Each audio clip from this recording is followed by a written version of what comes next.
The locomotive is a very important character in Locomotive Breath from Jafro. It's the scenery, the ambience that's represented through one or more aspects within the song. So I wanted this to be the center of my version. I'm under the impression that a lot of people did this in the past already, because locomotive trains are very musical things. They have this rhythm, this noise that they make that's constant and repeats at each 4 units. And in music the number 4 is the most common.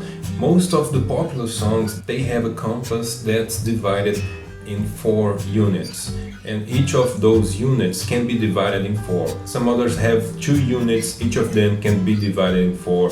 If you put 3 units, each of them can be divided in 4. So it comes very naturally in songs, this locomotive breath, this repetition of the rhythm of the locomotive. And it can be represented by literally 4 parts, fast parts like a locomotive, or a constant bass drum or something, that if you put locomotive in the title, people are going to be transported to it, probably, because they will identify this breath and associate this with the locomotive.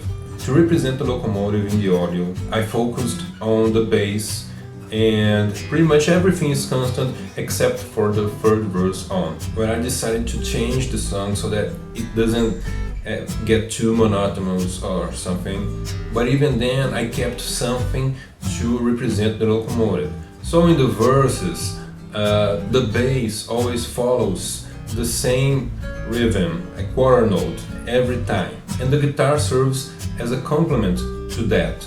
That is the center, the bass, and the guitar also does the same rhythm over and over again, and the same thing with the percussion, and the vocals are more constant as well. I wouldn't say I do the same thing over and over again. I do small changes that if you don't pay attention, they can go unnoticed. And from the third verse on, the percussion is the one that represents the locomotive and guides and glues all the other instruments together. So in the clip we aimed to represent the locomotive aspect of being in a constant motion through a constant motion of the camera. That's the visual aspect that represents the locomotive breath, and we have an actual locomotive. Sometimes it appears in the clip.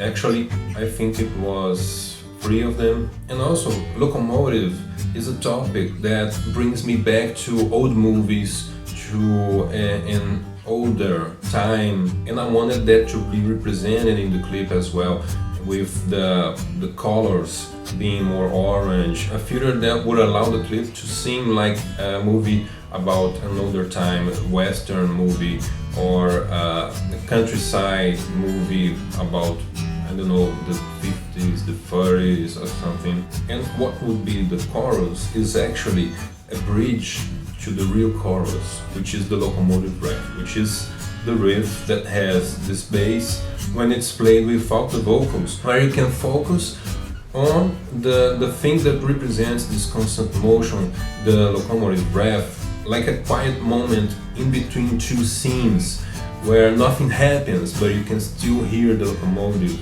You hear it all the time in the background, but at that moment, it's everything you hear. So these are the aspects that represent the locomotive and the locomotive breath. And it's always been a song that I've been attracted to, especially because of this aspect of representing the locomotive through a song, and also the piano introduction. I already talked about my interpretation of the song in a previous video. I'm gonna put this video up here so that you can watch. I recommend that you watch it before watching this one. So the perspective that I've worked with in the clip, in the song, in my version, is a more simple one, a more material one. I can easily imagine the situation that's presented in the song in a movie. So I try to do it in my own way. I realized I've always seen the narrator of this song as a storyteller, but not any storyteller. I think that's the intention of the song. But I can see him as a guy with a hat and brown clothes or black clothes, and in a western town, telling scary, strange tales to strangers. So not only the clip but also the sound was influenced by this character. So yes, I do play a character in the clip, and it's not just an outfit. I've actually imagined some personality to this character, and it guided the song through a more country and dark sonority, and hopefully the clip helped show this message, this point of view. A few people have listened to my version of this song before the clip was released, and I think some of them only came to understand the song, what it is about and why does it have that vibe and what's the fun in it, after watching the clip, which made me really happy because I thought people wouldn't get this song. Since the middle of the third verse, the song starts increasing its energy, its dynamic, because it's the climax, it's the final conflict that defines the outcome of the story. So the voice going to a more travel area and being more energetic also has a function. It accompanies the main character's increase in strength, as well as the increase in tension of the conflict.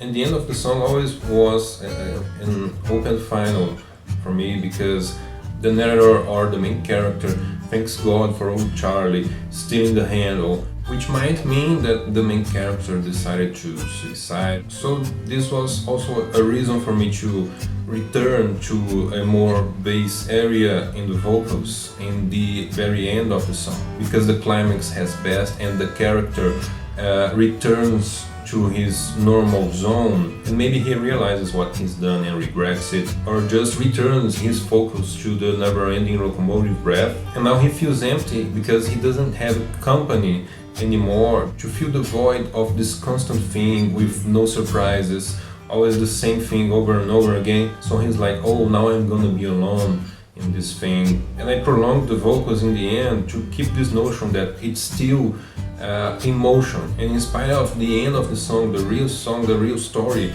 will never have an end. So the character had a moment of distraction. The conflict was his distraction from the fact that the locomotive will never change, will never stop, and at least he could do something different for once. But after that, he knew that he was gonna be alone and living the same thing over and over again. So that's basically it. I think I've managed to tell you about everything that inspired me to do the clip. Most of those things came naturally, and then I thought, oh, that's why I did it, because I know the song so well, I've listened to it so many times, and the meaning I gave to it is already in my subconscious for so long. So I guess I just did something out of instinct, and then when I stopped to think about it, I saw it clearly. I mean, of course, some things I brought to conscience before I finished writing the version or the clip, but some others just